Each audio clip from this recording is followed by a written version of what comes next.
Okay, so we are kicking off. Thank you all for joining. I really appreciate you joining us today. And today is the first class we are having for our Tek-Trybe program.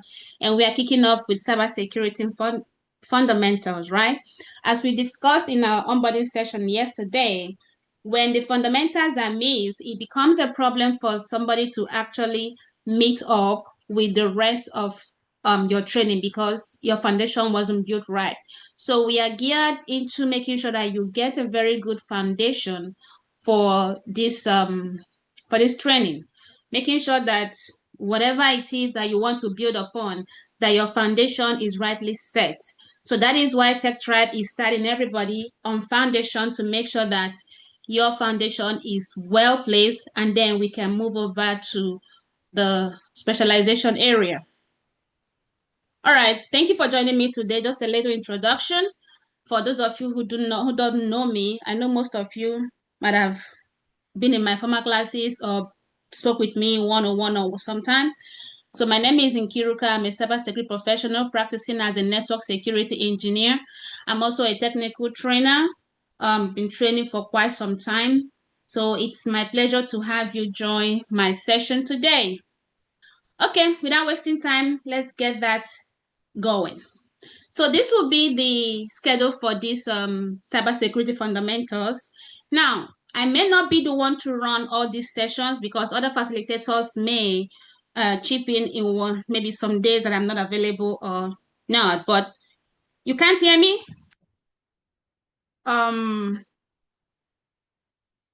You can hear me? Me, I can hear you. I can hear. I can hear. Okay, let me see who is saying they can't hear me. I want to make sure. Maybe you can't hear me. Can you check if your volume is up? Let me put my volume all the way up just to make sure. My volume is all the way up and someone confirmed that I'm good. So can you check?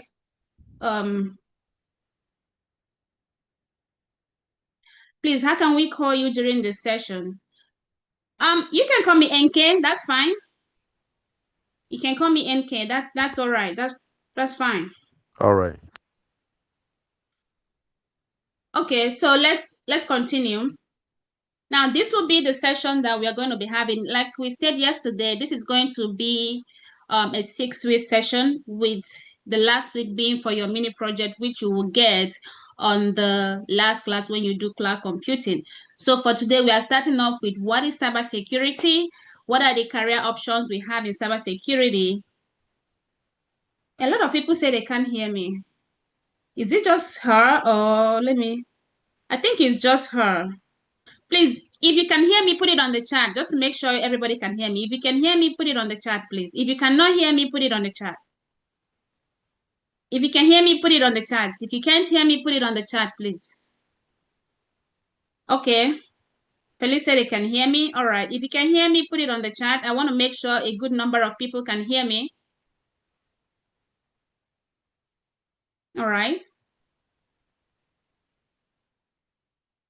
Okay, maybe it could be you. Can you find maybe try to log out and log back in? I think it's just you that can't hear me. So try to log out and log back in, please. I can't do anything to help you if you can't hear me because a lot of people can hear me. So I don't think the problem is from me.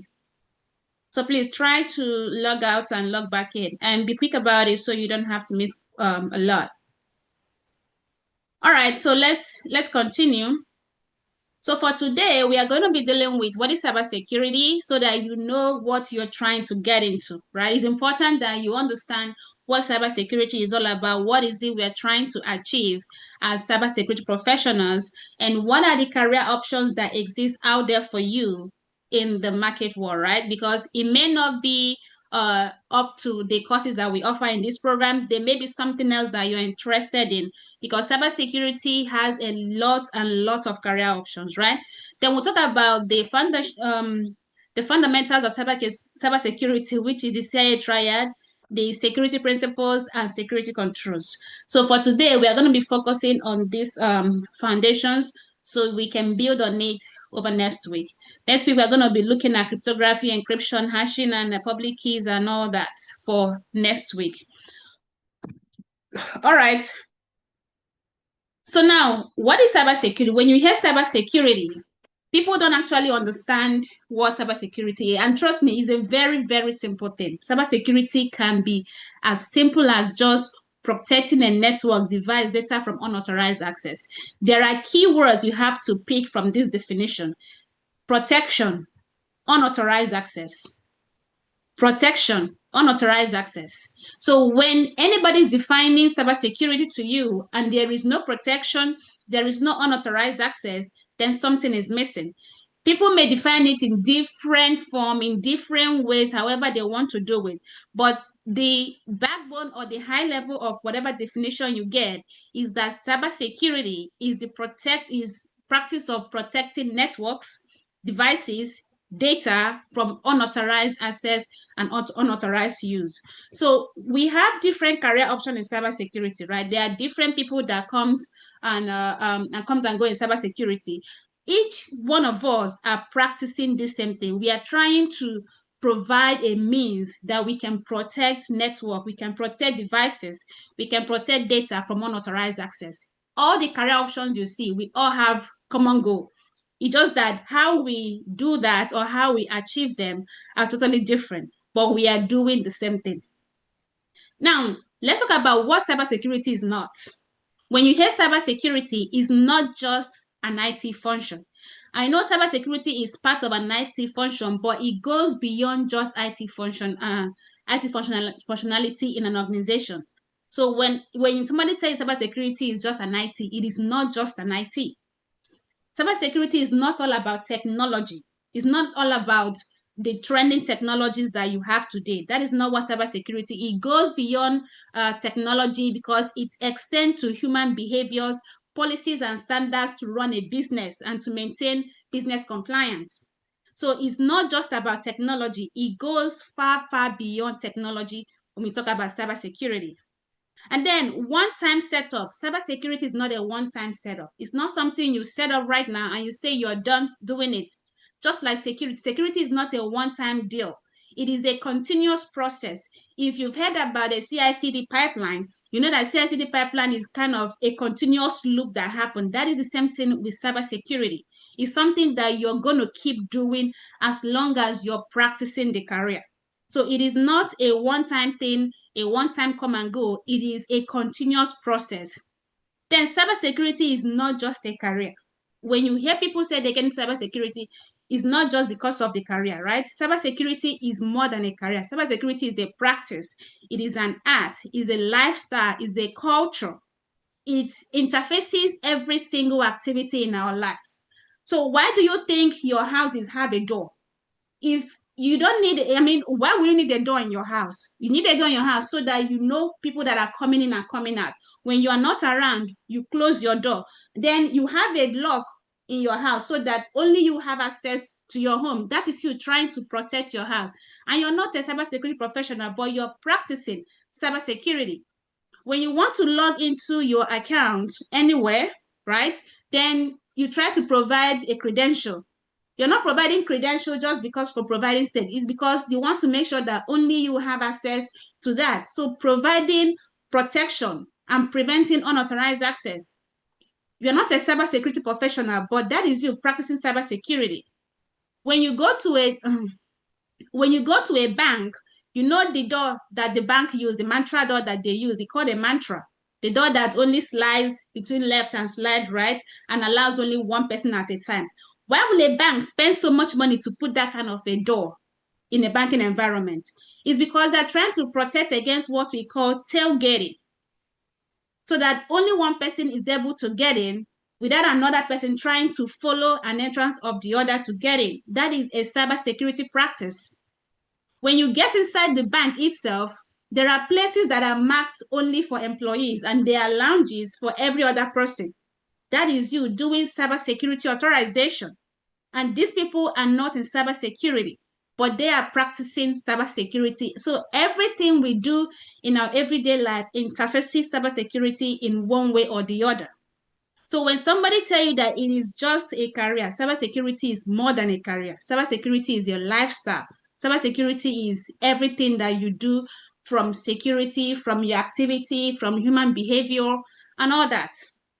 So when you hear cybersecurity, I want you to have at the back of your mind that it's not just a career. It is more than a career. It is our everyday activity and it's our lifestyle. Now let's talk about the cybersecurity careers that we have. Like we said, cybersecurity is a collection of different career paths. There are a lot and lots of career paths that we have in cybersecurity. It all depends on the one that suits you, the one you feel like the requirements and their duty aligns with what you know you can do, or it resonates your interest. We have this is just part of them. This is not all of them. If I'm going to list all the entire cybersecurity career options we have here, we're not going to finish this session today. So here it's okay. So it is just some of the career options that we have right here, right? We have the network security, which is my favorite part because that is what I do. We have that. Then we have cloud security. We have IAM analyst. We have endpoint security analyst. We have ethical hackers, vulnerability assessment, information security, GRC. We have the enablement specialist. It's also part of cybersecurity. We have the security researchers, SOC analysts, threat hunters. So these are just some, not all of the cybersecurity careers. So when you hear cybersecurity, it interfaces different job functions and different things that you can do, right? When you talk about network security, what do? These are the people that protect the perimeters of our network by configuring policies to filter in traffic in and out. That is the major function of network security. You talk about the cloud security. The cloud security protects our resources in the cloud. Everybody is moving to the cloud these days, so there need to be a proper security for the cloud environment as well. So who are the ones that will provide you this security is the cloud security specialists or cloud security engineers. We have the IAM analysts. The IAM analysts are people that manages identity, permissions, and roles assigned to you so that you can access resources the right way with what we call the principle of least privilege in mind. Then we have endpoint security. You have your personal computers. Your personal computer also deserves some security. We need to know the type of antivirus that are running on them. We need to know that the computers are meeting the organizational requirement. That's what we call bring your own device in many organizations. So when your organization do not engage in bring your own device, that means all systems have to be provided by the organization before you can access some resources from there. So the endpoint security engineers and the analysts make sure that whatever system that are connecting to an organizational resources meets some basic requirement for them to connect over there. We have the ethical hackers and the penetration testers. These are the people that try to protect your computers by first trying to find vulnerability and exploit this vulnerability. So they find threats, they find things that could go wrong, and then try to take advantage of those things to see if they can access the system internally. And once they do, it means that your system is maybe your system is not secured enough. So the ethical hackers and the penetration testers are the ones that try to break into your computer or into your network. And when they do, they will give you a report of how they did it and provide you some solutions so that an attacker won't be able to do the same thing and be successful. Then we have vulnerability assessment and patch management.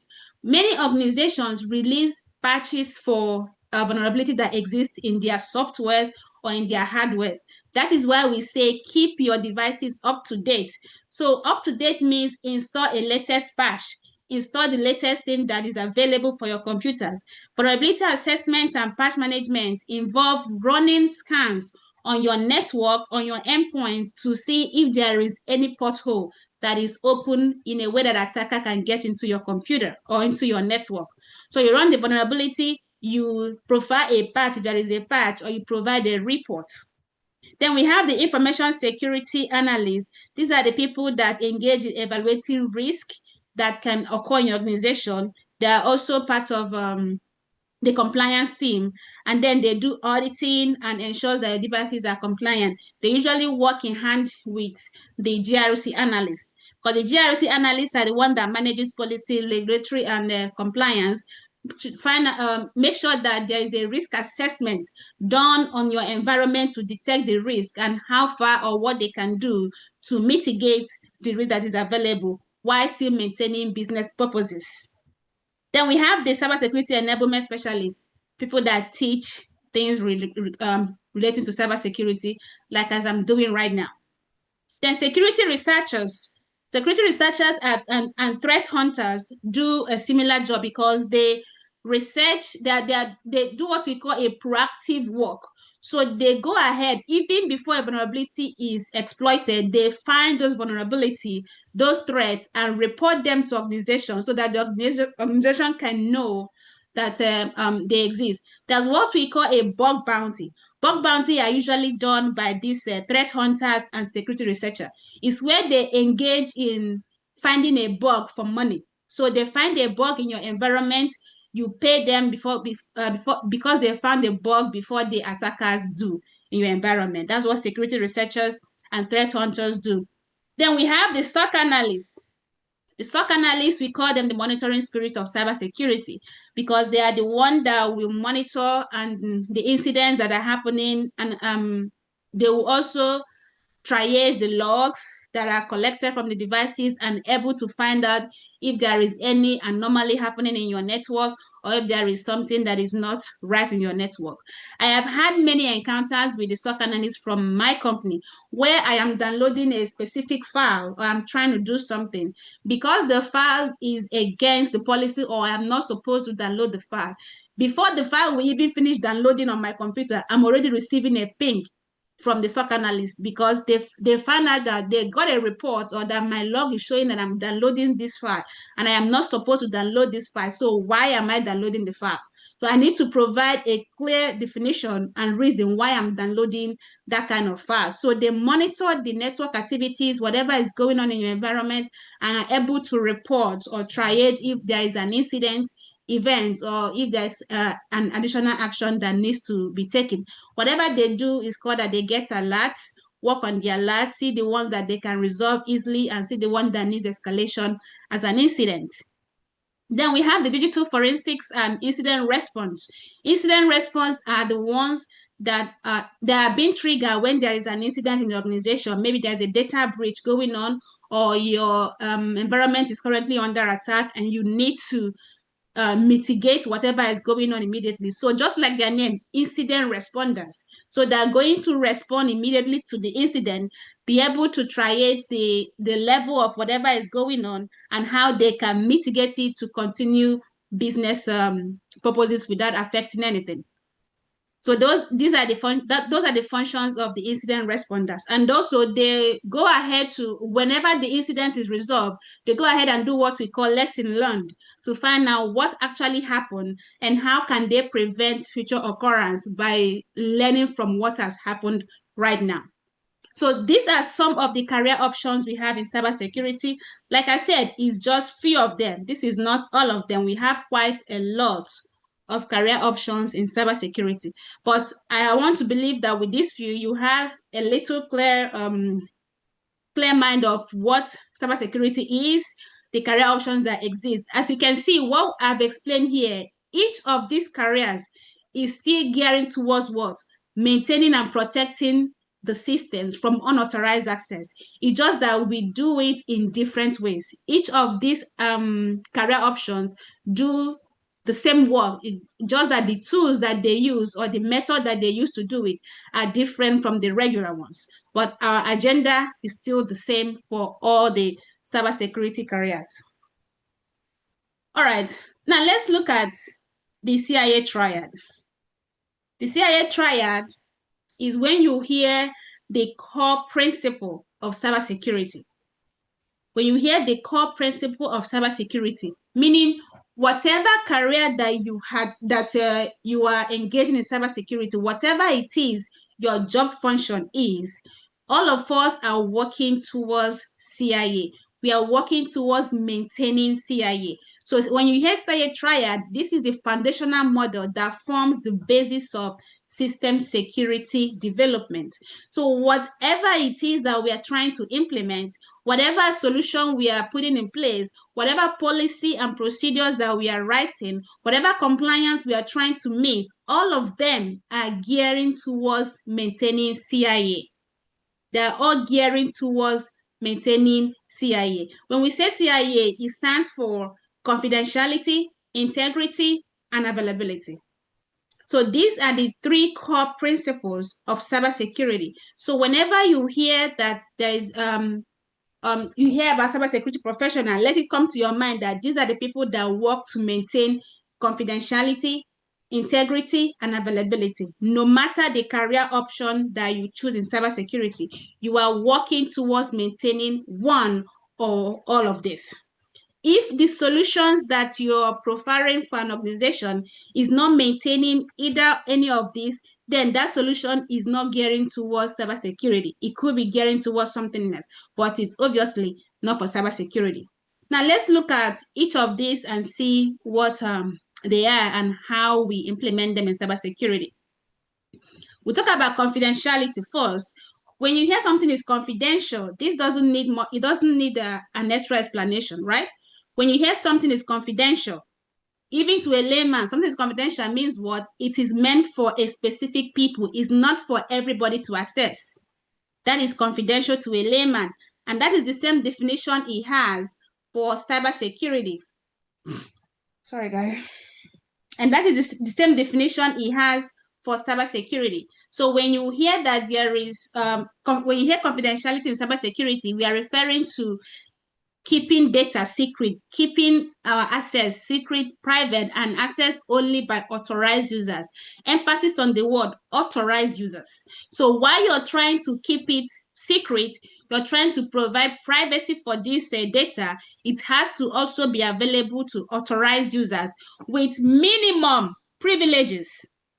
We don't want to give a privilege that is more than what is needed or less than what is required. So we are giving access to this with a minimum privilege on what we call a need to know basis. Now, how do we implement confidentiality in cybersecurity? Through encryption. When you encrypt your data, it means that only the people that have the decryption key will be able to access it. That way, you are keeping it a secret. You're keeping it private for only the people that have the decryption key. Access control. Sorry. Access control. You are making sure that whoever is accessing these actually have the permission to access whatever it is that they have. It could be through a role base that they're trying to access it. Then we have MFAs, multi-factor authentication. That is another way that we profile confidentiality. So when you log in the first time, we need you to also log in a second time for us to know that you have the right access to access whatever it is you want to access. Then we have data classification based on sensitivity. You may have seen an envelope where there is a file in it and the envelope is written restricted or maybe written private or maybe written confidential. That is what we call classification. So the classification that you prefer or you determine a data to be depends who has access to it. If it is not public, that means the access is limited to a few people. If it is only marked for private, it means only people that have that private permission will be able to access it. If it is confidential, obviously, it's confidential. So it has to be for specific group of people for any of that. Anybody got question? I think somebody is on mute. Any question? Any question Yes, before we continue? Go ahead. sorry. Please, what's the meaning of MFAs? Multi-factor authentication is an extra authentication that you do when you are trying to log into an environment. So you provide your credential, but then the system wants you to do something else before you can prove your identity. It could be a thumbprint, it could be your iris scanner, it could be to provide what you know, like give you a secret question. So that is you doing an extra form of authentication to prove your identity. I think we have a separate session for MFA in this cybersecurity fundamental. But does that answer your question? Yes, I just wanted the full meaning. Okay. So, That's Ma, all right. does it mean a form of this MFA is Google Yeah. Authenticator? Something Yes, like that. Google Authenticator is MFA platform. Is an MFA solution. All right. Any other question before we Yeah. continue? Go ahead. So how do we classify the the um, the users policies inside the cybersecurity User classification are usually done by your and the IAM privilege analyst. escalations, for instance? Sorry? I mean, privilege escalations and also users policies. How do we classify them inside the Privilege cybersecurity? escalation is not a data classification. Privilege escalation is actually a threat. When you say Yeah. somebody had a privilege escalation, it means they have gone beyond what their privilege has them to permit them to do. So they have escalated whatever privilege they have to gain more access. That is privilege escalation. So it's a Okay. kind of a threat. Yeah. Okay. All right. Thank you so much. Yeah, I understand. Questions before we continue. All right. So this is it about confidentiality. So whatever you do to provide security, not security, to provide privacy and secrecy of your data, it's what is known for confidentiality. Somebody's asking me, explain two-step verification.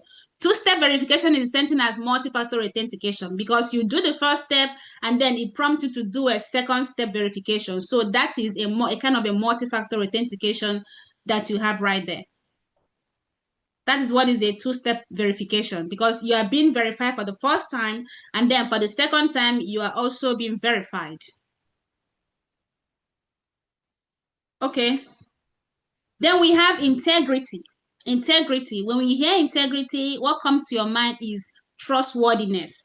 How trustworthy is whatever it is that you're trying to protect? How accurate is this? Is this still complete? So with integrity, we are trying to provide or ensure that data is not altered. That whatever it is that you have or doing is not altered throughout. The data is not altered, is not changed, of course, irresponsibly, while the data is in use, in transit, or at rest. When we say a data is in use, it means the data is currently in a RAM being used, that is in your random access memory in your computer. Remember how computers work. When you load your computer or when you turn on your computer, I will get to, Solomon, I'll get to that question. Give me a moment. Let me finish this. So when you turn on your computer, you see it boots up whatever application that are running at startup and load it into your RAM. That is how you are easily to open the program and then it's running because the program is currently in use and is being loaded into your RAM system. The same thing happened to data. If you're accessing a data, the data will first be loaded to your RAM. So when it's loaded to your RAM, you say that data is in use. So integrity also ensures that while that data is in use, it is not being altered irresponsibly. Then when the data is in transit, it means when the data is in the wire or in the air trying to move from one computer or one location to another. That is when we say when data is in use. Or at rest, when the data is stored on your hard disk, not in use. So that is when data is at rest, maybe in a backup device or in your hard disk somewhere. As long as it's not in transit and is not in use, the data is at rest. So when it's at rest, either way, we want to make sure that the integrity of the data is maintained at all times, making sure that it's still complete, trustworthy, and unaltered irresponsibly. Of course, there may be sometimes you will load the data to a RAM and it needs to change because of what you're doing. That is a responsible change. But what we mean by irresponsible change is when it's not needed to be changed and then things are changing in the file. That is an irresponsible change. So we want to protect that with integrity. Now, how do we achieve integrity in cybersecurity? We have what we call hashing algorithm or hash checksum. Now, if I hash a file, I think we are going to do hashing in our next class. Then we have when we do cryptography. If I hash a file right now, maybe I use MD5 or SHA-5 or SHA-256 to hash a file right now, it will give me what we call a digest. The digest is like a cipher text that it will print out for you. As long as nothing has changed in that file all over time, even if in the near future I generate another hash file for that, another hash digest, I will arrive at the same value every single time. As long as I use the same hashing algorithm and I'm hashing the same file, you will arrive at the same value every single time. That is how we know that the file has not been altered or changed. Because once you make a single change of that file, even if it's adding a space or adding a period, you generate a new hash file, you generate a total different digest. So with hashing, we are able to detect that the device has either changed or that it is still the same all over time. Then we have digital signatures. There are people that will embed a digital signature in their file, usually for certifications, certificates or transcripts. For instance, in America here, if your school issue you a transcript, the transcript will have a digital signature on it. The digital signature, as long as you did not alter anything there, the digital signature will be there. Once you alter anything in that transcript or in that certificate, the digital signature is gone. So digital signature also ensures the integrity that nothing has been changed in a file while wherever it is or whatever. So even if you are copying that file from one place to another, the digital signature is copied around or across wherever it is. So anytime it is open, you will first of all verify that the digital signature is there and is valid.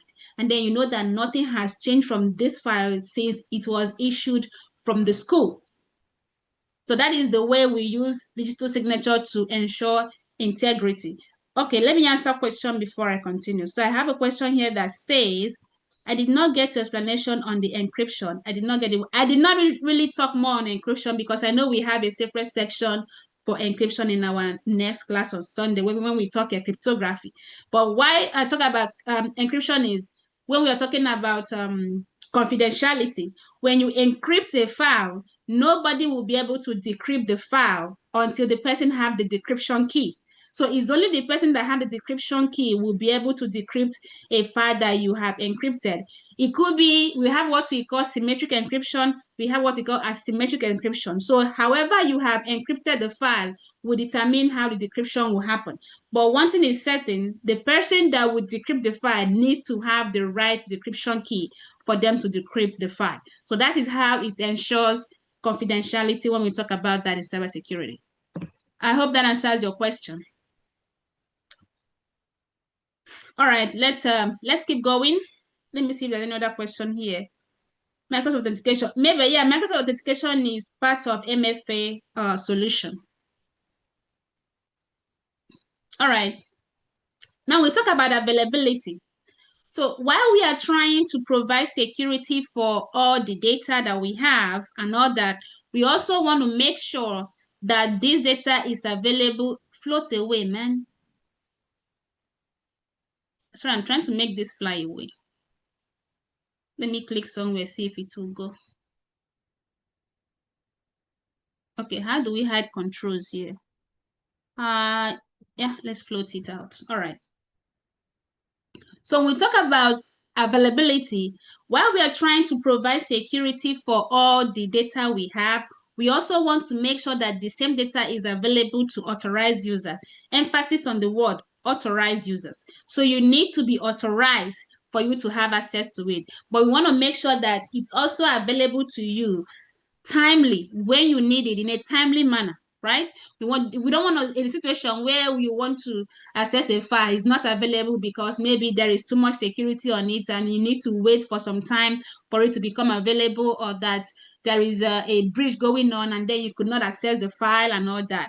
So while we are providing security for the file, we also want to make sure that it is available for all the people that need it at the right time. At the right time. Don't want to be distracted. So Solomon, I'll answer that your question later. Now, how do we implement availability? First of all is what we call redundancy. highly available system or high availability. We want to make sure we have a redundant environment. If you have a server, make sure you have another server as a backup in case the first one fails. If you have a network device like a router or a firewall, make sure you have a second one that is in production right there in case the first one fails. When you are when you're working as a network security engineer is where you will come through this redundancy a lot, especially in the perimeter network. You want to make sure that your router are deployed in high availability state. You want to make sure that your firewalls are redundant in nature. Your file servers, email servers are available more than just a copy of it. So that if the first one goes down, you can easily fail over to the second one and continue working. So availability is not affected when there is redundancy. Then we have data backup. Make sure you have a backup, whether incremental backup, differential backup, however you're doing your backup. Make sure that your data are safely backed up. And please, don't be among those that will back up their data on the same server where the original data is. So if anything, maybe you have one server now, you created a backup of your files. Instead of taking the backup out of the system, your backup is still in the same system where the original data is. So how is that a backup? If anything should happen to the original one, the backup is also affected. So backup is all about you create the backup, you take it out of the environment where your original data is. That is, you make a copy of your current data so that if anything should go back with the original one, like a ransomware attack or that the system goes down, you can easily recover from your backup without affecting your business operation or availability hours. Then disaster recovery plan. Make sure you have a working disaster recovery plan. This is when you talk about business impact analysis, right? You make sure that your business, your recovery plan is workable. It's not people that have a disaster recovery plan just for the book. When you're trying to implement it, you see it's not implementable, it's not feasible at all. So you make sure that you have a good disaster recovery plan. If you're doing a hot site, a warm site, or cold site, whatever site you're doing, make sure that your disaster recovery plan is feasible and workable. In case your original location fails, you can easily move production to another location and continue businesses without even affecting it. We're going to talk about what we call RPO and RTO, I think later when we talk about risk analysis. Is under risk analysis, where you talk about the time it takes for you to recover, time it takes for how much data that you feel like you can lose and all that.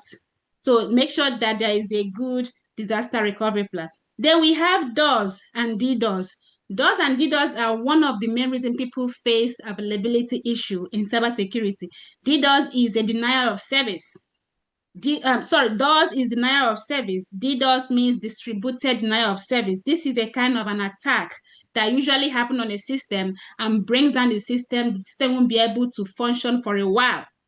So when somebody hits you with a DOS attack, it means they have been hitting the server or wherever it is with so many data that burnt up the resources of that data, and then the system crashes and is not able to access or process legitimate traffic anymore, thereby causing an availability issue.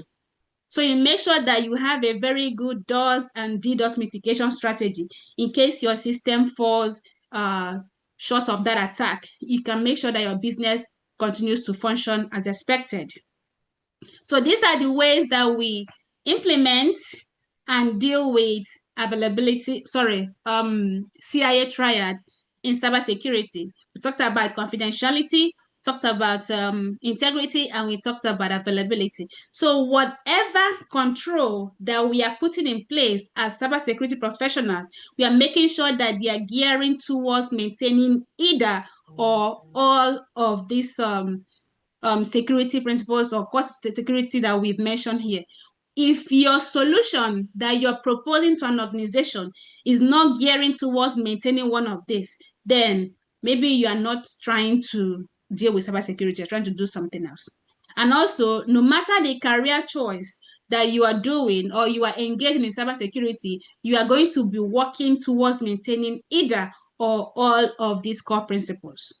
So that is just the bedrock. You can see is a foundational model for us as cybersecurity professional. Whatever we do, we are doing to gear towards maintaining all or either of this? Let me see if there's a question here. Okay, I have a question. Okay, go ahead. First of all, about the first term of the CIA, you talk about the confidentiality. Like, for instance, are we going back? Are we coming? I mean, going back to the encryption, like doing it in a practical way? Are you gonna share your screen and show us how to encrypt it, or is it just We're not an encrypting data today. We may do that in our next slide when we do encryption, if I'm able to find a right tool for encryption. But we're not doing encryption today. Okay. So my next question is concerning the system. Are we gonna be using Linux system or Microsoft, something like that, System for what? for the lab? We have not talked about the lab. We'll talk about the lab. Did you send your system information that we requested for? I was doing yesterday. It was not going through. So We will talk about that after the session, because we need that. Your lab environment is going to be in a virtualized environment. So you're going to build a virtual environment with your computer for you to do your lab, where you can install your Linux and install your Windows. And if you're dealing with a network security, you're going to install a firewall over there. So it's going to be in a virtualized environment. okay. But we're going to talk about the specifications after the session. All right. Because I'm just preparing for next week, because as you're saying that we're gonna do it.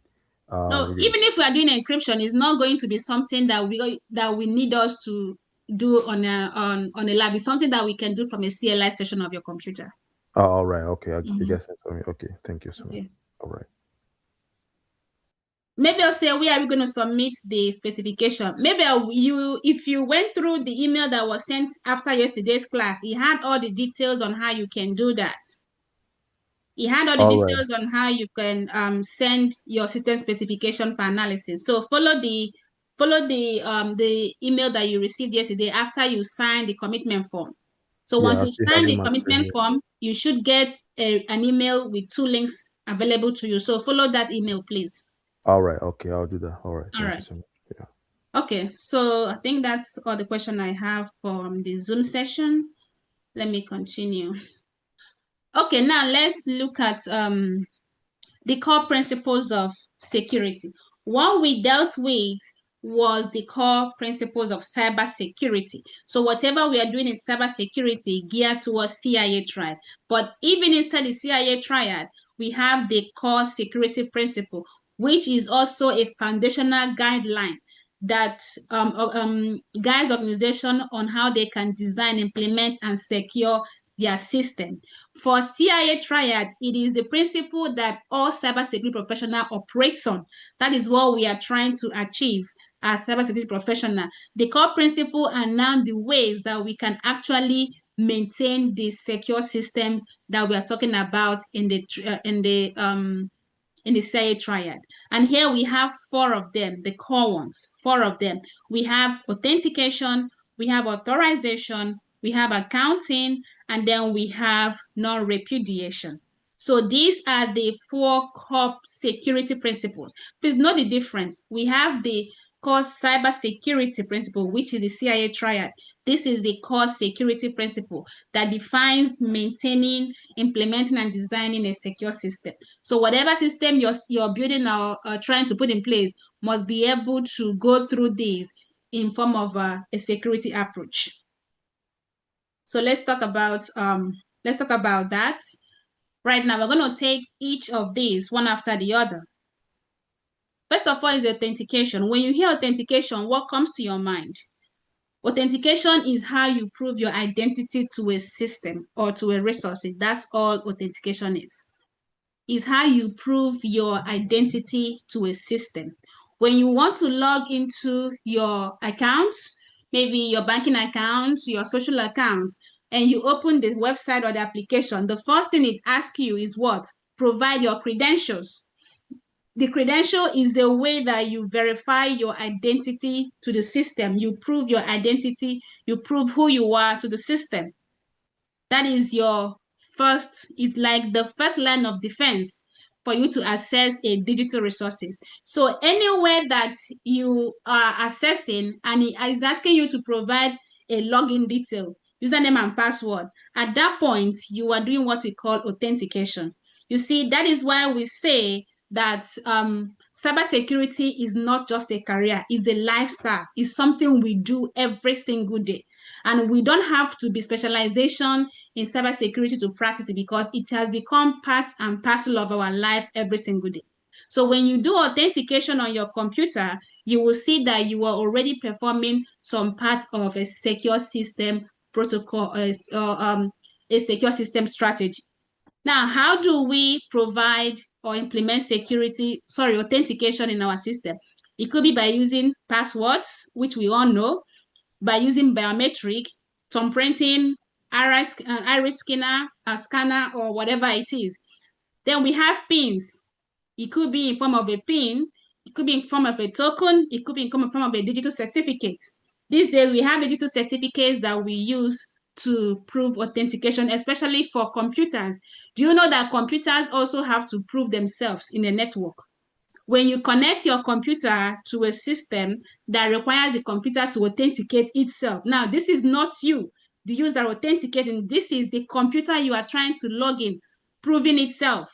This is where digital certificate usually comes in because we use it to authenticate the client machine itself, not just the user.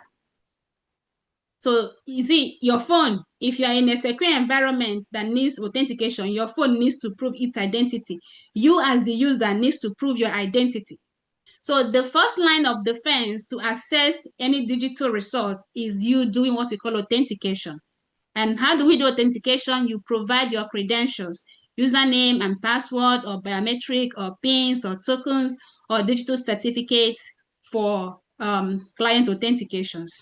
So this is all about authentication. We do it every single day, so I don't want to spend much time on authentication because we all know we provide this whenever we want to log into an application or your banking and all that. Then the next one is authorization. It is not enough for you to be authenticated. You have to also provide authorization. Authorization is how we determine what an authenticated user can access. So the first thing is for you to be authenticated. The second thing is for you to tell us what are you authorized to access. Using a banking environment, for example, if you go to the bank, they will let you inside the bank through the door. After they have seen maybe who you are or something, they know that you're a human being. So they let you into the door. That is authentication. You are inside the bank. But if you go inside the bank, there are places that you are not authorized to be. You cannot be at the counter because you are not a banker. For you to be at the counter, behind the counter, you have to be working for the bank. And also, there are doors that are marked for employees only. You can't go there because you are not authorized to be there. So even though you are allowed to be inside the bank, you are not allowed to go near behind the counter. And you're not allowed to use the doors that are marked for staff or employees only. So that is authorization. But for the fact that you are in, does not mean that you can go anywhere that suits you or anywhere that you are. So that is authorization. It guarantees an authenticated user. Remember, you have to first be authenticated before we think of what you have access to, what you can access, where you can go, the things you can do after you have authenticated. So we say it's granting an authenticated user the proper access rights and privileges, defining the level of access and action they can take on a resource.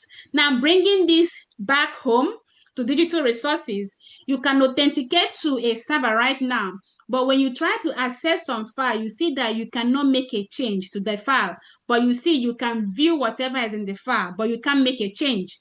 So that is what we call, you have what we call a read-only access. You can only read the file, you cannot write to the file. Some people even have only a writing access, but they cannot read the file. So these are what we call permissions. You can see the file, but what are you allowed to do with those files is what we know as what? Authorization. You have to be authenticated to the computer, and then where do you have to go? So that is it. Now, I'll give you an example with what I do every day at work. We have where I work, they have a lot of teams, right? They have a lot of departments, and each department deals with their own software or with their own application. So the application I'm using to work as a network security engineer is not the same application that an SRE will use to work over there. So when we are able to wake up in the morning, log into our computers by doing authentication, right? We all authenticate to our computers and we are in. But then once you're in, there are applications on the portal that have specific right access for you to access. I cannot go and be accessing application that an SRE team use because I have no business with that application. An SRE team cannot come and access the application that I used to work because they have no business with that. So even though they are authenticated into the server, but they won't be able to access those things. Now, how do we implement authorization? We use what we call access control. Access control is how you define the level of access that you have on a system. Is it a read-only access? Is it a write-only access? Is it a view-only access? So those are access rights. We have role-based access.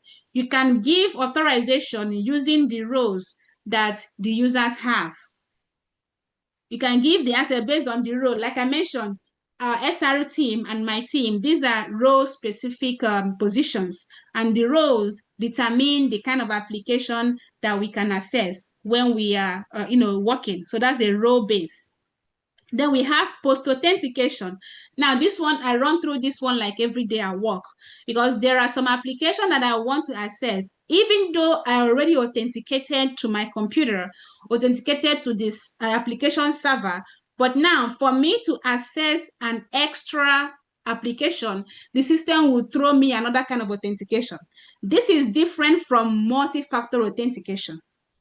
Multi-factor authentication comes with the initial authentication of proving your identity.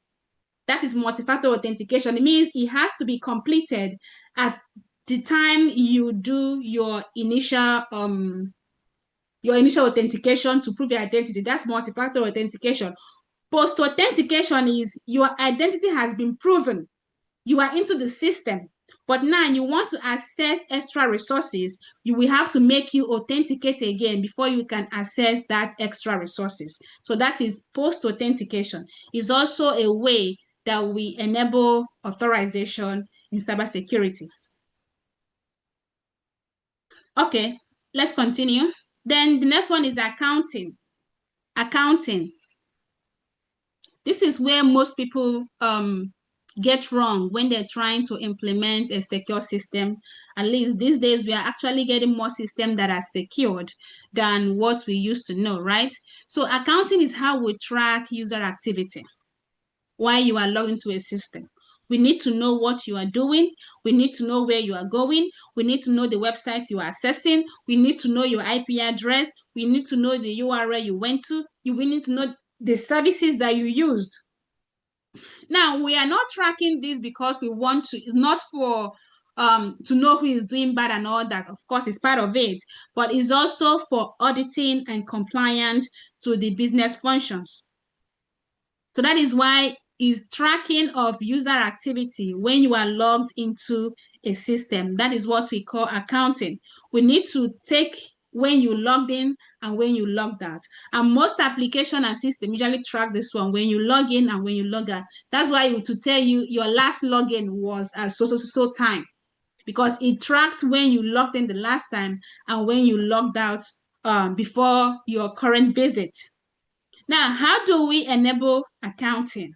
Accounting, the first thing is to enable what we call audit trails or enable login on activity. There are some servers that login is disabled on them.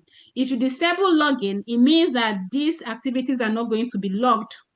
So you need to enable login for you to be able to track user activity. And then if it is something like in the cloud environment, you enable what we call audit trails. Like in AWS, AWS has option for audit trails where you enable the user activity.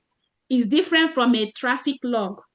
Audit trail is to give account of user activity, not the traffic itself, but the users who are in the network, what they are doing and how they are doing it. Syslog is for traffic logging, not for user activity. Syslogs are for traffic logging, not for user activity. Then another one is by using protocols that maintain or that provide the AAA. When you AAA is authentication, authorization, and accounting. That is AAA. So there are protocols that can actually guarantee you what do you call it? These three at a time. We have the radius and we have the TACAS. These two are acronym. Don't ask me the full meaning because I don't have the full meaning of one right now. It's a very long meaning, but the short form we know is whenever you say radius, we already know what you're talking about. If you say TACAS plus, we know what you're talking about. So these are protocols that you can implement and they will provide you the AAA at the same time. So there are specialized solutions and protocol you can implement on your servers to be able to provide the authentication. It also gives you authorization and it also provides accounting, which is the tracking the user activity in your network. Now let's talk about the last core principle, which is non-repudiation. You know, when they say non-repudiation, if you're Nigerian, there's the statement we usually say that we usually have that said you go explain, tire, no evidence. That statement, you go explain, tire, no evidence. The only reason you are going to explain, tire, no evidence is because there is no non-repudiation. That is why you will explain without evidence.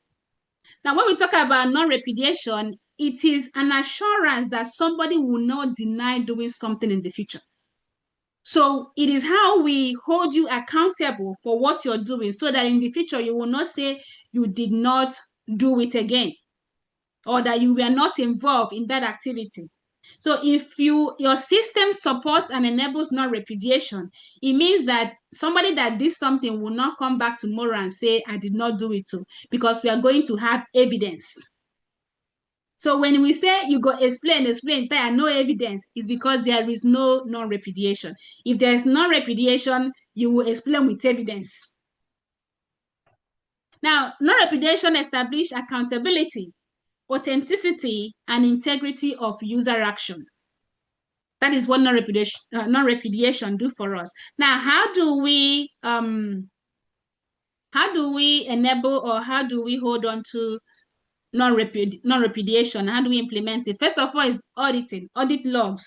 Now, there's a difference between system logs and audit logs. System logs, like I said, is for traffic log, the traffic going through the system. Audit log is for user activity. That is what audit log tracks. So if you enable audit logs, you will be able to log the user activity and whatever they're doing. Digital signatures. If your system allows you to append a digital signature to events, then you know that that signature can only be appended when that user is logged in. Then the person cannot come and deny that they participated in that in the future. We have what we call PKI, public key infrastructures. If you have a PKI environment that supports maybe certificates, digital certificates, you cannot also deny when we have a certificate proof, maybe a validation certificate or a client certificate that shows that you actually did that. So these are where we implement non-repudiation in an organization. Now, audit log has to be turned on systems that the user is going to access, because when they log into the system, the audit will start running and record everything the user is doing. Digital certificate has to be appended to files that the user may access, or you feel they are sensitive. You make sure that whoever accesses that file, that the digital certificate is generated with the name that they used to log into the computer. That way, they will not deny that they participated in that action, or they gonna access that. PKIs, public infrastructure, is bigger because here we talk about encryption, we talk about using a certificate and all that. So if the user need to access the application, or if the computer you are logging into needs to be verified using certificates, then once your computer is verified, the what we call the CA will record that I verified this computer at so time. So this person was actually on this system at so time because they authenticated with their certificate right there. So these are the ways that we maintain non-repudiation in cybersecurity. Let me see if I have any questions. Questions before we continue. Please, can audit log be turned on local system? Yes, you can turn on audit log on local systems. You can turn on audit logs on local systems. You just need to figure out how your computer turns on an audit logs. They have audit log, you can turn on audit logs on local systems. Questions before we continue. I have a question. Go ahead. So about the audit log, can we also implement it? Can we also understand it in such a way as the var log messages? The var log messages for, it depends on, so a var is for just a variable and then you have messages. It depends on where you are turning it on, right? Let me take I work on a firewall a lot. So on a firewall, if I turn on a var message log on, I'm not turning on user activity. I'm turning on what is going on the processes running on the firewall. So it is not for user activity. Okay. All right. Yeah. Unless if a system, unless if a system or the wherever you're turning it on calls their own var messages, but most system wouldn't call it. You will see it mostly called as auditing or audit log because it's a more general or maybe user activity log. That's what they usually call it. So which specific system or software activate that? It's not a software. You can many computers come with an option to turn on audit log by default. If you are working with a cloud environment has option to turn on auditing by default. So it will log whoever logged into the system and what they did and all that. And I think Microsoft servers also have option to turn on audit logs. What I don't know is what do you call it? Linux server should also have a way to turn on audit log by default because it's a kind of a security principle. Most devices should have that by default. By default, okay. Yeah, you just need to figure out how to turn it on that particular device. All right. Thank you. All right. Questions. So last question. The PKI, I didn't understand very well the definition of the three terms. PKI means public key infrastructure. Is how we public what? Public key infrastructure. Okay. All right. Okay. Yeah. Okay. It's part of what we will talk about in our next class when we talk about cryptography. It's part of cryptography. Okay. Thank you so much. Got it. All right. Okay, somebody's putting a var log authentication. That is a part that logs the authentication success and failures. So it does not really log user activity. Authentication log logs just like its name. It's for authentication. So it logs the authentication, whether it was successful, whether it was a failure, how the user was logging in. Are they using SAML? Are they using local? Are they using maybe AD to log in? So that is what your authentication log logs in. It does not log in the applications you access, your IP address, though there's an IP address in authentication log, but does not log the other URL that you visit and all that. So authentication log is just for what it is, authentication. That's what it logs. All right, do I have any other questions so far? No, let's continue. I'm still not getting the term clearly, but I believe with time. What term are you not getting clearly? Let me know. I don't mind reiterating the term. Which one are you not getting clearly? Solomon, which term are you not getting clearly? You have a minute to tell me the one you're not getting clearly before I continue.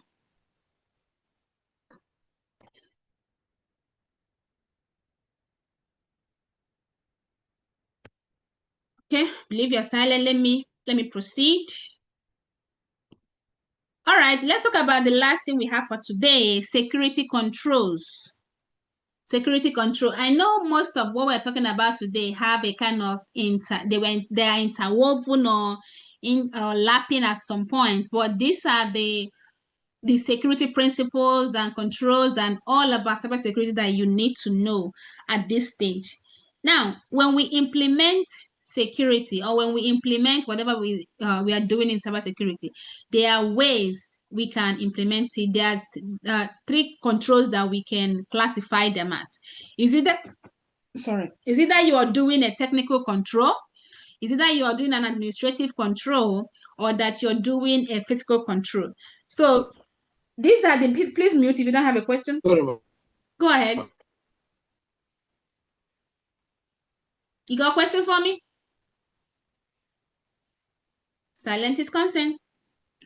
So when we talk about security control, we're talking about the measures, the countermeasures, the things that we do to safeguard and protect physical and digital assets in order to ensure we are maintaining confidentiality, integrity, and availability. So there may be a lot of things that you are doing to make sure that your system is secured. So whatever you do, we can classify them. It could be you're doing a technical control, it could be you're doing an administrative control, or you are doing a physical control. So it depends on where yours fall in, but it must always fall between these three types of controls. So let's look at, that's why we say cybersecurity is not all about technology. It goes beyond just technology, because there are things we do that does not include dealing with technology. That's why it's not just about technology. When you talk about administrative control, it has nothing to do with technology, but it's still part of cybersecurity. So let's look at each of these controls, what they are made of, and how they are implemented in cybersecurity. Where on the system do we enable user activity log? For that question, like I said, it depends on the computer that you are using. The systems will implement it in different ways and in different forms. Just do a Google search, how to enable audit login or activity login for your operating system. You should be able to find something on the web how to do that. I know how to enable it on a firewall because I work on a firewall a lot. But even though I use a personal computer, I don't know where I can enable that. But I know it exists because I've seen it somewhere. That it is. You just have to do a Google or where you can find that. All right. Please, those that have a question on TikTok, I'm sorry, you guys are not my priority. I have a session on Zoom going on, so I'm trying to answer the question from my participants in the Zoom session. But I will get to you guys when I have a little time. I'm trying to answer as much as I can from TikTok, but in case I don't, please feel free to ask your question when I'm done with my presentation, please. All right, let's continue. Technical controls. When we hear technical controls, what are these? This is any measure that requires you to deploy a hardware or a software for you to protect the information. As simple as that. So when you have to deploy a hardware-based or a software-based measure for you to protect the information system from unauthorized user, and as well as mitigate the possibility of a risk or a threat coming in. So anything that you are doing that involves you deploying a hardware-based or you are deploying it with a software solution, those are what we call your technical controls. So you are implementing your technical controls. As much as all these controls are different, trust me, all of them work together in order to provide you the security that you need for your digital assets. Now, what are the examples of technical controls? When you set up access controls, like your MFA, password policies, your ACLs, access control list, these are all part of technical controls, because your MFA will require you to deploy a software. Your password policy will require you to configure it on a software. Password policy is when you remember when you try to create a password, they will tell you that the password needs to have so number of character, have an uppercase, have a lowercase, should not have a space. So that is what we call a password policy. So organizations will usually implement it to make sure that the users are creating a strong password when they try to access resources. So when you implement these kind of things, you are doing a technical control. Then we have firewalls. When you deploy your IDS, deploy your IPS, is what have a network segmentation done. All these are parts of technical controls. When you deploy your intrusion detection system, intrusion prevention systems, do a network segmentations. These are parts of technical controls. We have data protection. When you enable encryption, when you do data classification, these are technical controls. We have endpoint security. When you install antiviruses on your computers, anti-malwares on your computer, you do what we call endpoint detection responses on your computers, EDRs. Those are technical control because you are deploying it on either a software or a hardware-based solution. Then we have system monitoring. When you have a SIEM environment, security incident and event management. When you have a SIEM environment, you have a vulnerability scanner in your environment. Maybe it could be a Tenable Nexus or any of the OpenVAS, any of the scanning solutions we have out there. When you do a patch management, all these are part of your technical controls because it requires you to use one software, one hardware, or the other for you to implement them. But all of them gear towards maintaining what CIA triad in one way or the other. Now, let's talk about administrative controls. The administrative controls are the policies that you put in place. Please mute. The policies that you put in place, your procedures, your guidelines that you put in place for people to follow in order to make sure that they are using your resources the right way and ensuring business security goals. So this one, you don't need to be using any firewall, EDR, and all that. These are policies, standards, regulation, procedures that you put in place. These ones have to be followed by the people using your environment. One of them is security awareness training. When you organize training for your employee or for your people, you are providing the administrative control because you want them to be aware of what is happening in the cybersecurity world. They don't need to implement anything. They just need to be aware of what is happening in the system. Then we have policies and procedures. When you implement policies like AUP, what do you mean of AUP again? I just remember and then I just forget. User policies. I'll remember it. Then we have BYOD, bring your own device. When you have people bringing their own device to work, maybe you don't provide them office laptop and office phone. Now they have to use their own personal computer to come to work. Even though they need to work with it, the computers also need to maintain some level of guideline before they can be connected to the network. So that is bring your own device policy. We have password policy. We talked about that. We have data classification. When you provide data classification for all the resources you have, you are doing an administrative control. Access management. You do what we call employee onboarding and offboarding. It's a shame that these days many companies don't engage in employee offboarding. I mean, everybody does onboarding, but then who offboards these people? Because when you do offboarding is when you make sure that the person don't have any organizational data with them that may be something that is so primarily used in the organization, internal to the organization. That is where you strip them of the rights to all those things before they leave the organization. So we give them all this right when they on board, come on board. But then when we let them go, you don't do offboarding. So they live with the same right that they have, and they will maintain it for a very long time before the system do another maybe compliance and audit check to remove rights. So these are parts of access management. Then working with what we call the principle of least privilege. When you give permissions to people or to system, make sure you are using the principle of least privilege, which means give only the minimum amount of rights, privilege that is required to do your work. Do not overgive permission. Do not undergive permission. Just give the right one. When you overgive, that's where you see people running into privilege escalations because they have more right than they need to perform their daily function. And when you run into that, trust me, it's very ugly. You don't want to see yourself dealing with that in the future. Then we have feasible incident response planning. Some people do their incident response planning just for the book, just for them to be compliant. It's just like the security that cloud providers provide for you as a customer. They will not provide you the security for you to be secure. They will provide you the amount for them to be compliant. So that is the kind of incident response planning that many organizations have. It is not feasible. They just have it so that they can be compliant. By the time they run into an issue that will require them to enact or trigger the incident response plan, you see that it is babadash. It's not even working. It's not implementable. It's not feasible. But they have been having it in the organization for so long, trying to use it as part of auditing and compliance.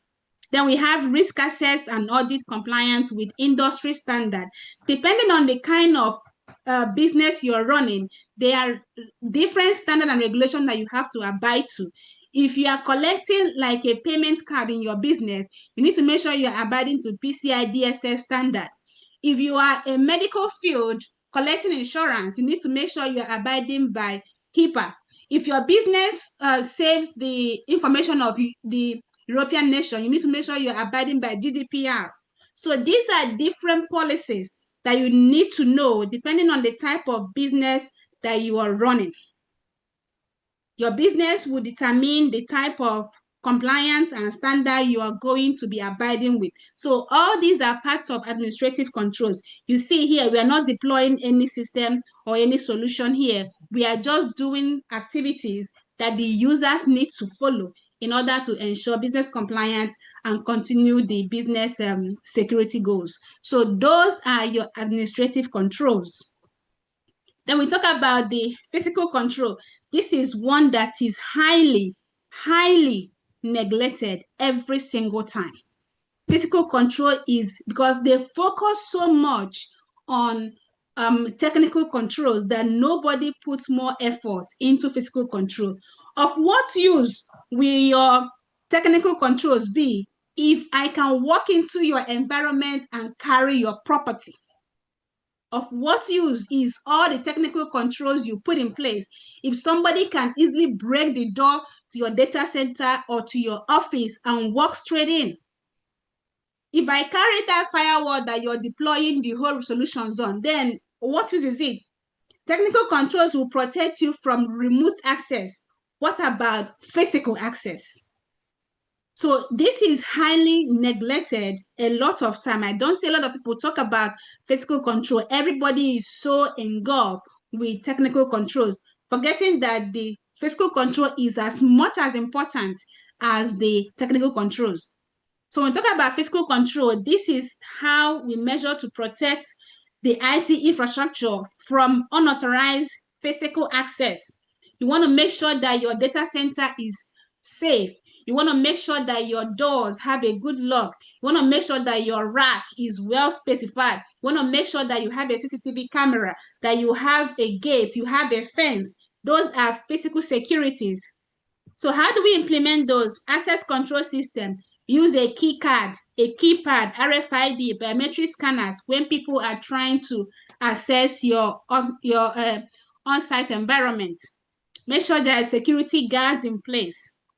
Perimeter security, we need to have fences, we need to have gates, we need to have bollards, we need to have a good lighting system.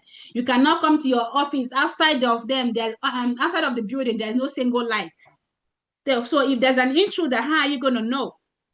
So we need to have fences, make sure there are good gates, make sure there are bollards and there are good lighting system in the environment. Surveillance cameras, surveillance CCTV cameras, motion detectors, so that when people are coming in or leaving, especially in an odd hour, you can easily alert the security systems or the security guards. Then we have environmental controls. Make sure there is a fire suppressant. Please don't be like my country that does not have fire suppressant. That a fire will start. You will call the fire service to come. They will tell you that they don't have water or that the car there's no fuel.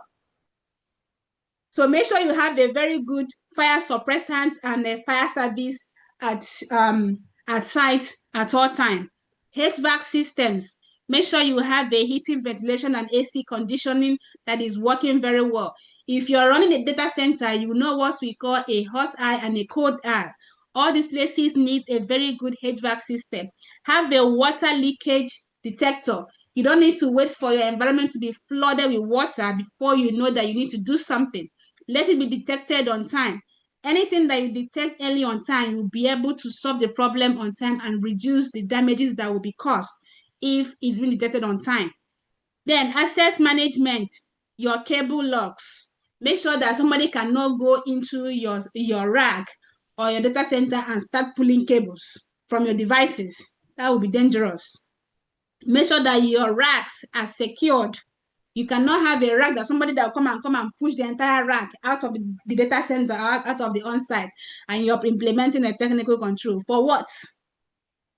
Then make sure your computers have locks.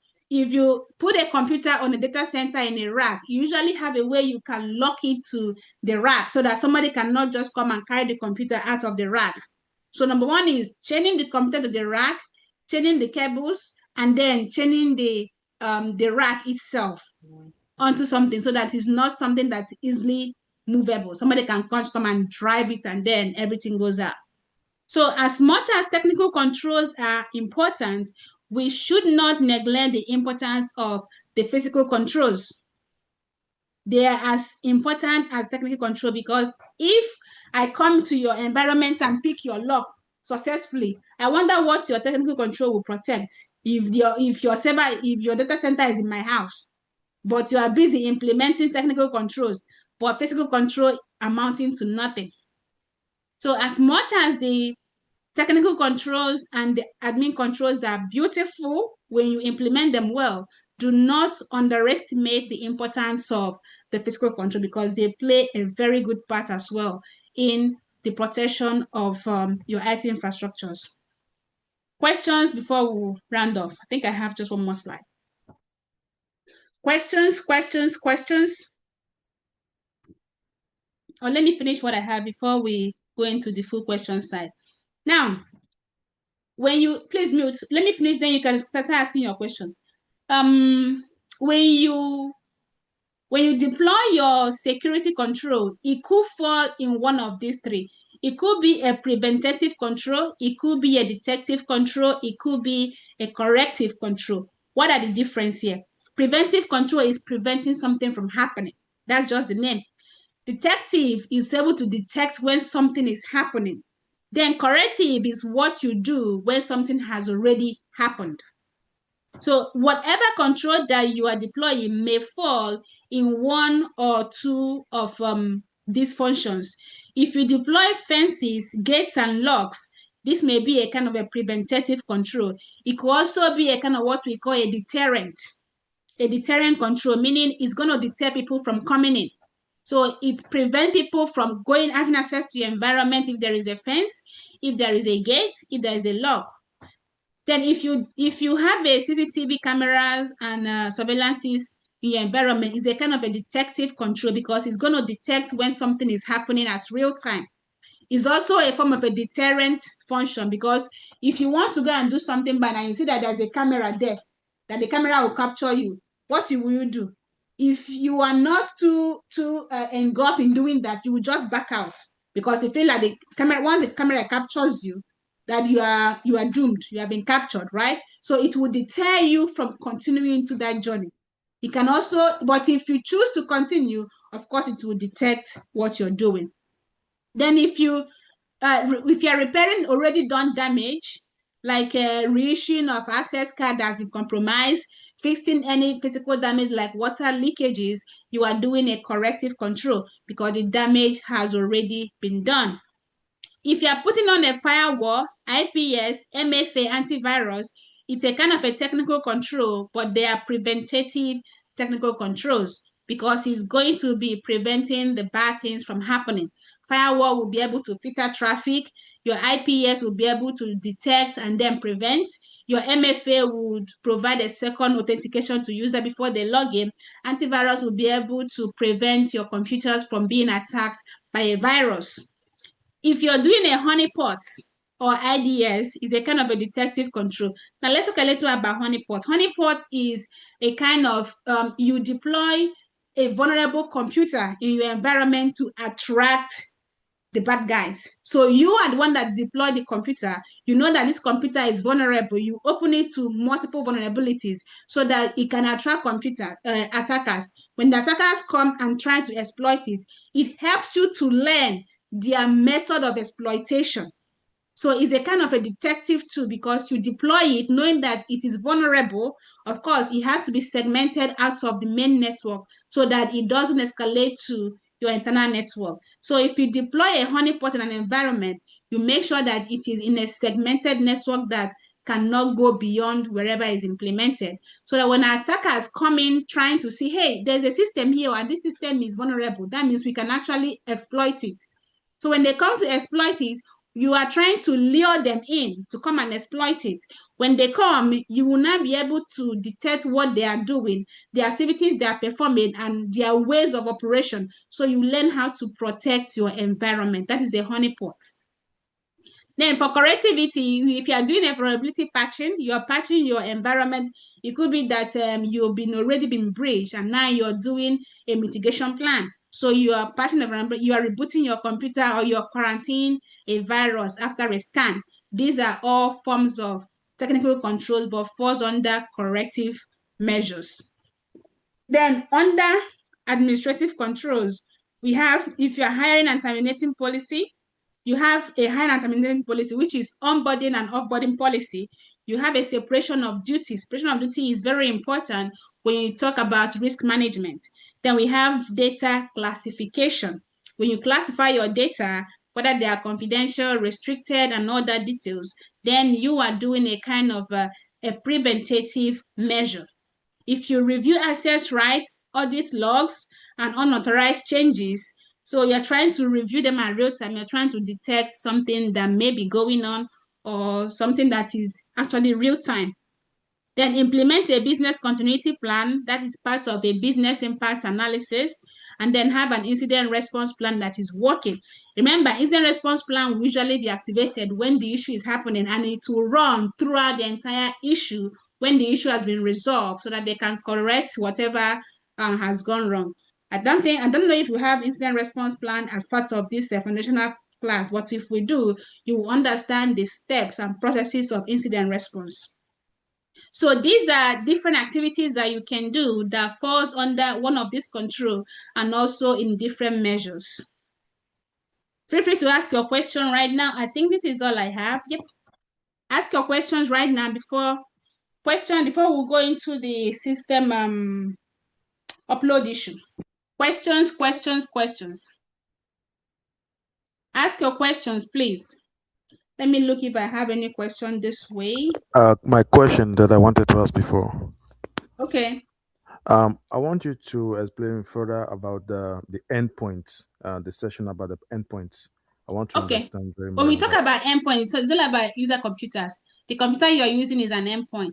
Computer I'm using is an endpoint. Any computer that does not provide a service to people is an endpoint. You talk also, but when you are dealing about the endpoint, you talk about the malware and antivirus. Yeah, the antivirus you install. That's why we say install antiviruses on your computer. So these are part of, what are they part of? Let me see where I talked about that. I think as part of technical controls, right? Yeah. Yeah, right here, endpoint security. Exactly. Yeah. So when we talk about endpoint security, it's all about how you secure your computer, the client machine, the one that the users are using. And one of the ways you do that is to make sure that they are running updated antivirus programs. You don't want to be running an expired antivirus that you don't have license for, like we do these days. You just go ahead and get any antivirus installed. When the trial version expired, you don't go ahead and renew it. You still leave an outdated antivirus. Do you know it's better you don't have an antivirus at all than have an expired and unupdated antivirus? You are more safer without one than running a one that is expired or not up to date. So it's part of endpoint security, running an updated antivirus. EDRs, endpoint detection responses, it's a kind of a solution that we implement for endpoint devices that collect logs, or it moves log from the EDR into a SIEM environment for analysis. So that is your EDR detection response. Is a different solution that you can implement for endpoint detection, for endpoint security as well. So when we say endpoint, any computer or any solution, let me not use the word solution, any computer that is not serving the public or is not serving more than one person is an endpoint device. Your phone is an endpoint. Your personal laptop is an endpoint. So the ones that are serving people are called servers, right? If you have a file server, you have email server, because people are coming there to visit. Anything that is personal to you or personal to one person are referred to as endpoint. So any security you put in place on those devices are endpoint securities. Good. Okay. Thank you so much. Yeah. So say let me get some question. Please, is this class recorded? Something clear I would love to watch again. Yeah, the class is recorded. I will share the recordings after the session, and you have 24 hours to download it before I delete it. Let me get more questions from here. Let me get more questions from. If you have a question, feel free to ask. I'm checking the. Yeah, I would like to ask concerning about the security controls. Can the administrative control be also termed as the managerial control? Yes, it's managerial controls. You can call them managerial, but the exact word we use is administrative controls. Okay, thank you very much. Let me see. I have some question over the Zoom chat. Why is this so small? Let me increase this. In what case is the endpoint referred to as a host? There's no different case where it's referred as a host. You can call it a host, you can call it an endpoint. More professional word for it is an endpoint. Is this clear? I already answered this one. The class is recorded. Can you explain the network segmentation? Okay, when we talk about network segmentation, is a kind of an access control that you do to, just like the word segment. When you say something is segmented, it means the thing is broken into smaller pieces. That is segmentation. So then a full network that you segment, like when you use a VLAN, when you use a virtual LAN to break a big network into a smaller chunks of network, that is you doing network segmentation. Maybe you have a different subnet for your host users. You have another subnet where you put your servers. Usually they call it a DMZ, delimitarized zone. Then you have another segment of network that's accessible to the public. So when you break your network into these small chunks, just for security reasons, because there are, the people inside your network, which we call internal or trust, there are some securities that you will apply to them, or some measures that you will not apply to the public network. And also there are securities that you will, please mute. There are securities that you will apply to your DMZ zone that you will not apply to your internal network or your trust network. So when you break them into small chunks, it helps you to apply the right amount of security for each of them. Now, this day we have IoTs everywhere. Everything is turning to Internet of Things. And you know, as much as it makes life easy, when we deal with IoT, it also comes with a cumbersome and robust of security issue, because most of these systems do not have an immediate update patching systems. We talk about embedded system, talk about IoT devices. Your watch, your smartwatch is an IoT device.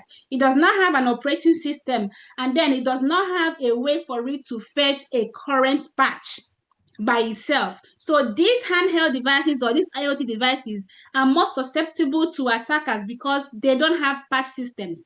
So if your system is dealing with an IoT device, you want to make sure they are on a different network that will not interface with your internal network or where you have your servers deployed. That way, you can manage the vulnerability within all the IoT devices instead of having it spread to your other network. So when you talk about segmentation is just about breaking it into smaller chunks so that you can easily isolate each zone to itself and provide the right amount of security for them. Does that answer your question?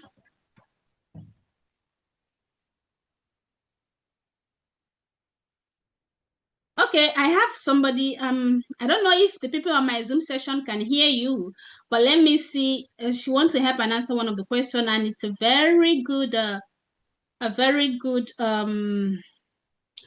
colleague. Miss Ford, you can send in your request. Let me see if those in Zoom can hear you.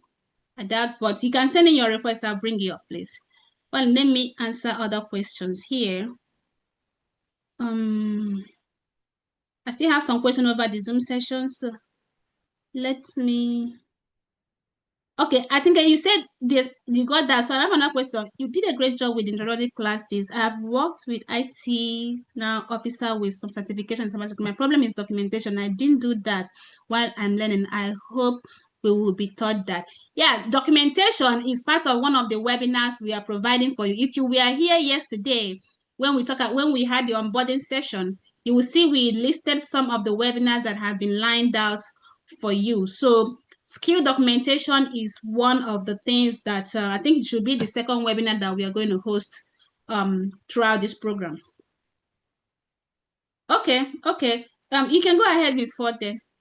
So let me see if I have any other question. I think this is one of the questions that I have. All right, please feel free to unmute and ask your question if you have, and then you can also put it on the chat. I can respond to them if you put it on the chat.